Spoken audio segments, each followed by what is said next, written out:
Hello दोस्तों, welcome to back on my channel. Today we are talking about English language. क्या English language को सच में international language कहा जाता है और क्या ये होना चाहिए? तो और इंग्लिश लैंग्वेज की उत्पत्ति कहाँ से हुई है, कैसे हुई है इंग्लिश लैंग्वेज की उत्पत्ति? मतलब कि इंग्लिश लैंग्वेज का ओरिजिन कंट्री कौन सी है?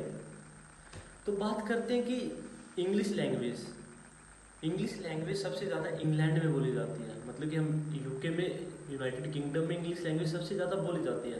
तो फिफ्थ सेंचुरी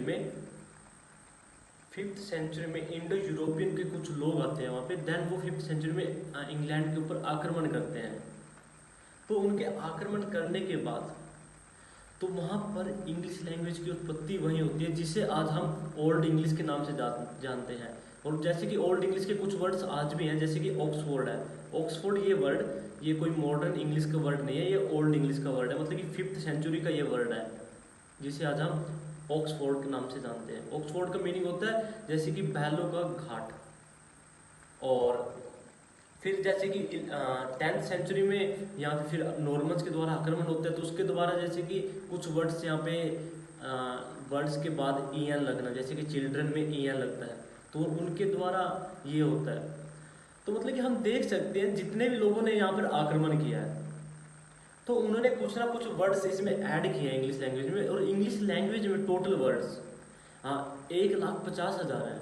अगर हम हिंदी में कंपैरिजन करें तो हिंदी भाषा में टोटल वर्ड्स 1,82,000 वर्ड है। मतलब कि 1,82,000।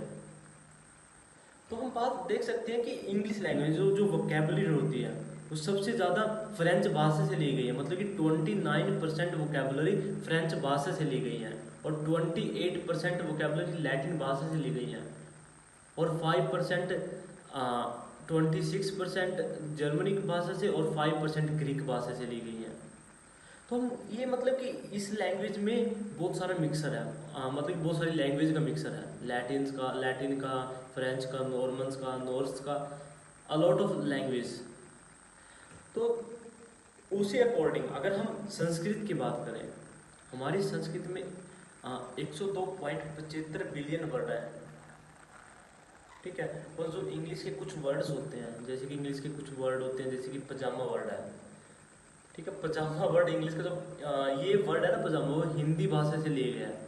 ठीक है। और जो जंगल होता है, जंगल जंगल भी एक हिंदी लैंग्वेज का वर्ड है। और जो इंग्लिश के, जैसे कि इसका उदाहरण मिलता है दी जंगल बुक। एक इंग्लिश का राइटर है इस बुक को लिखने वाले, जिसमें मोगली एक हीरो के रूप में काम करता है। तो मतलब कि जंगल वर्ड भी हिंदी लैंग्वेज से लिया गया है। बस वर्ड होता है, बस वर्ड भी हिंदी लैंग्वेज का, जिसको हम इंग्लिश में बोलते हैं। रिक्शा वर्ड होता है, तो रिक्शा को हम इंग्लिश में ऑटो रिक्शा बोल देते हैं। ठीक है, बैटरी रिक्शा बोल देते हैं। तो ये सारे वर्ड्स हिंदी लैंग्वेज से लिए गए हैं। मतलब कि इंग्लिश लैंग्वेज के पास इंग्लिश लैंग्वेज एक उधार की भाषा है, जिसमें आज तक उसका कोई वर्ड्स नहीं है। और वो उनके वर्ड जैसे कि होते हैं, हम बोलते हैं कि डाई, एक वर्ड होता है डाई। डाई होता है मरना भी होता है डाई का मीनिंग, और एक डाई का मीनिंग ये होता है कि बालों पे लगाया गया एक पदार्थ, उसको भी हम डाई बोल सकते हैं। ठीक है। हेयर होता है, हेयर मतलब होते हैं बाल, और हेयर मतलब ये होता है कि आई एम हेयर, मैं यहाँ हूँ। तो इसका मतलब कि इस लैंग्वेज में कोई भी लॉजिक नहीं है। तो आपके सामने जो भी इंग्लिश बोलता है वो भाई कुछ नहीं कर रहा, वो एक उधार की भाषा बोल रहा है, जिसका कोई रंग नहीं है, कुछ रूप कुछ भी नहीं है इस भाषा का। तो हम इसको इंटरनेशनल लैंग्वेज नहीं बोल सकते। तो इसमें एक पॉइंट और मिलता है, जैसे कि क्रिश्चियन होते हैं, जैसे कि ईसाई धर्म होता है, उसमें मतलब कि वो अंग्रेजों का धर्म होता है। जब भाई जीसस क्राइस्ट थे ना, जो वो भी इंग्लिश भाषा नहीं बोलते थे। वो जो इनकी बाइबल लिखी हुई है वो इंग्लिश में भी नहीं है, वो अरमिक भाषा में लिखी हुई है। और जो ये जीसस क्राइस्ट थे वो भी अरमिक भाषा बोलते थे। तो इनका क्या सीन हुआ, जैसे कि जब इन पे आक्रमण शुरू हुए 15 शताब्दी में, 16 शताब्दी, देन आफ्टर डेट इन्होंने पूरे उसमें मतलब कि वर्ल्ड में आक्रमण करना चाहा। ठीक है। तो उसके बाद ये जैसे कि इंडिया में किया, इंडिया में गुरुकुल्स खत्म कर दिए इन्होंने। जैसे कि नालंदा यूनिवर्सिटी, दुनिया में सबसे पहली यूनिवर्सिटी नालंदा यूनिवर्सिटी, और वो कहाँ पे है, बिहार में है। जैसे कि आज के दिनों में हम बिहार के लोगों को देखते हैं तो अपने मन में क्या आता है कि एक बिहार का एक अनपढ़ होगा डेफिनेटली। और हमको नहीं पता कि सबसे पहले यूनिवर्सिटी बिहार में ही थी। तो इन अंग्रेज लोगों ने जहाँ भी इनको लगा कि यहाँ पर तरक्की हो रही है, जैसे कि इंडिया की तरक्की, बिहार के लोगों की तरक्की नालंदा यूनिवर्सिटी से, मतलब कि इंडिया का जो यूथ था उस टाइम में नालंदा यूनिवर्सिटी से बहुत देशों के लोग पढ़ने आते थे। तो उन्होंने सबसे पहले उसको डिमोलिश कर दिया, और उसके डिमोलिश होने के बाद बहुत सारा प्रभाव बिहार के लोगों पे पड़ा। तो मेंटेलिटी ऐसी करती, जब भी हम किसी बिहार के लोग को देखते हैं तो वो बोलते हैं कि यार, हम बोलते हैं कि पढ़े लिखा नहीं है, बट ऐसा नहीं है। तो वही अंग्रेजों को मतलब कि इनको कुछ भी नहीं पता था। जैसे कि एक हमारा हिंदी का वर्ड है, जैसे कि हम देखते हैं कि शैम्पू, ये शैम्पू वर्ड चैम्पू वर्ड से ले गया है, ठीक है। तो बहुत सारे वर्ड्स हैं जो मतलब कि इंग्लिश लैंग्वेज ने हिंदी से लिए गया, लैटिन से लिए गया, फ्रेंच से लिए गया। जैसे कि हम देख सकते हैं कि एक संस्कृत में वर्ड आता है ना, जिसका मतलब कि एन ए, ठीक है, उसको लैटिन में बोलते हैं एन ई, और वहीं उस इंग्लिश लैंग्वेज उसको बोलते हैं एन ओ। मतलब कि लैटिन लैंग्वेज भी संस्कृत से ली गई है, और इंग्लिश के जितने वर्ड हैं वो सारे लैटिन से लिए गए हैं, ठीक है। तो इसमें ये होता है कि यार, मतलब कि हम इसको इंटरनेशनल लैंग्वेज नहीं बोल सकते। लैंग्वेज के बारे में जानना अच्छी बात है, लेकिन यदि आप इसको हिंदी और संस्कृत से ज़्यादा इम्पोर्टेंस देते हो ना, तो ये सबसे गलत बात होती है, ठीक है। सबसे पहले हमको अपनी लैंग्वेज के बारे में जानना चाहिए कि हिंदी लैंग्वेज यार एक ऐसी लैंग्वेज है जिसमें मतलब कि एक मीनिंग का एक ही अर्थ होता है, और इंग्लिश लैंग्वेज में एक मीनिंग का बहुत सारे अर्थ होते हैं यार। जैसे कि डाई हो गया, डाई एक मरना होगा, एक बालों पे लगाने वाली डाई होगी, ठीक है।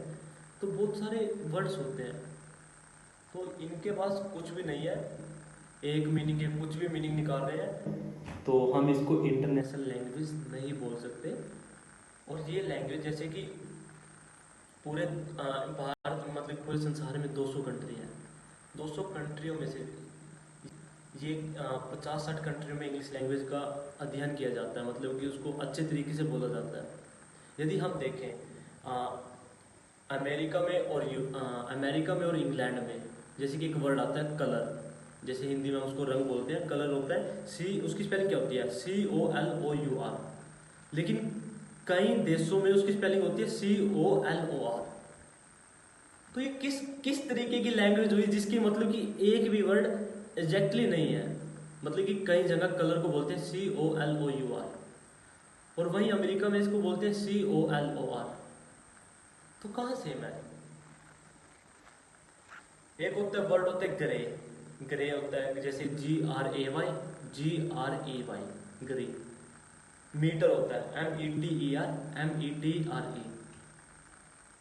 तो हम इसको according to my point of view, हम इसको इंटरनेशनल लैंग्वेज नहीं बोल सकते, और ये किसी भी तरीके से इंटरनेशनल लैंग्वेज डिजर्व भी नहीं करती।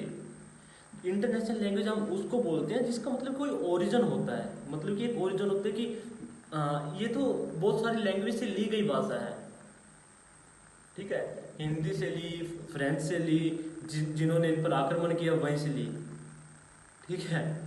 तो ये international language according to my point of view कि ये इंटरनेशनल लैंग्वेज नहीं है। और जो मतलब कि छोटे मोटे लोग तुम्हारे सामने इंग्लिश फेंकते हैं, तो बिल्कुल भी नहीं है। जैसे कि मेरा दोस्त है, उसकी गर्लफ्रेंड उसको मतलब कि पूरा इंग्लिश में बात करती है, मतलब कि पूरी इंग्लिश में बात करती है। फिर उसने मेरे को बताया कि भाई ये, मैंने कहा कि भाई इंटेलिजेंट होगी कुछ, उसने मेरे को बताया कि भाई इंटेलिजेंट कुछ नहीं है भाई, ये हिंदी में कंपार्टमेंट है इसकी।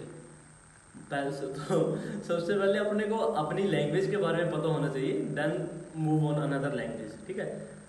तो थैंक यू गाइस।